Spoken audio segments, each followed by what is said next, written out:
কাচ্চি ভাইয়ের এ কি অবস্থা, কাচ্চি খেলাম নাকি ধোকা খেলাম। কাচ্চি ভাইয়ের অনেস্ট রিভিউ নিয়ে একটা মিনি ব্লগ শেয়ার করছি। কাচ্চি মানে তো শুধু খাবার না, কাচ্চি মানে একটা ইমোশন। আর কাচ্চি হলো এমন একটি খাবার যেটা আমার আপনার সবার প্রিয়।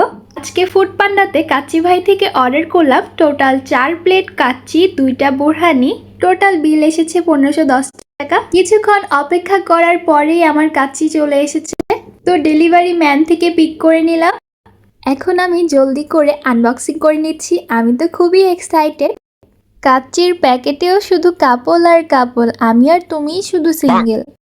আমি 4টা কাচ্চি অর্ডার করেছি। আর এই যে দেখতে পাচ্ছ, ডেলিভারি ম্যানকে টাকা দেওয়ার সময় তখন মোজো নিয়ে এসেছিলাম, এত বেশি গরম লেগেছে একটু খেয়েও নিয়েছি।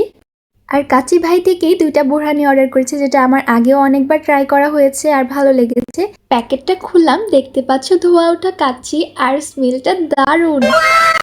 মামনি আমাকে চ্যালেঞ্জ দিয়েছে এই কাচ্চির বক্স থেকে কাচ্চিটা প্লেটে একবারে সার্ভ করতে হবে, কোনো যেন রাইস না পড়ে। তো এই যে আমি করে ফেলেছি, দেখেছো তোমাদের নুসিন কিন্তু বড় হয়ে যাচ্ছে।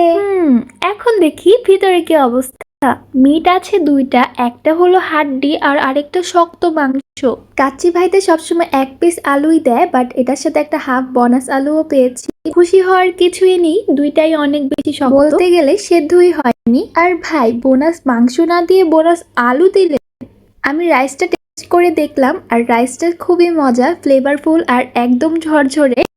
কিন্তু মাংস, এটা কি মাংস নাকি রাবার? কাচ্চি ভাইয়ের বোরহানিটা ট্রাই করলাম, যেহেতু সবকিছু খেয়ে আমার মুডটা এমনি খারাপ হয়ে গিয়েছে, যেটা আশা করেছি সেটা পাইনি। যাক, অ্যাটলিস্ট বোরহানিটা ইয়াম্মি ছিল, মনে হচ্ছিল ফ্রেশ। তোমাদের সাথে রিভিউ শেয়ার করতে করতে আমার বোন পাশে দাঁড়িয়েছিল, ওর তো খুবই খেতে ইচ্ছা করছে, তাই ভাবলাম ওকে একটু খাইয়ে দিই। আর বিশেষ করে আমাদের বাসায় ও বারবার বলে বাইরের খাবারের কথা, তাই আজকে অর্ডার করেছি। তো শ্যারিশকে বলছিলাম তুমি একটু একা খেয়ে ট্রাই করো, ও তো পারে না, বাট একটু চেষ্টা করলো আর লাইক দিয়েছে। দেখেছো তোমরা কিন্তু ভিডিওতে অবশ্যই একটা লাইক দিয়ে দিবা। কাচ্চি ভাইকে বলতে চাই যে আমাদের ইমোশন নিয়ে এভাবে খেলবেন না, টাকা দিয়ে এরকম খাবার আশা করাই যায় না।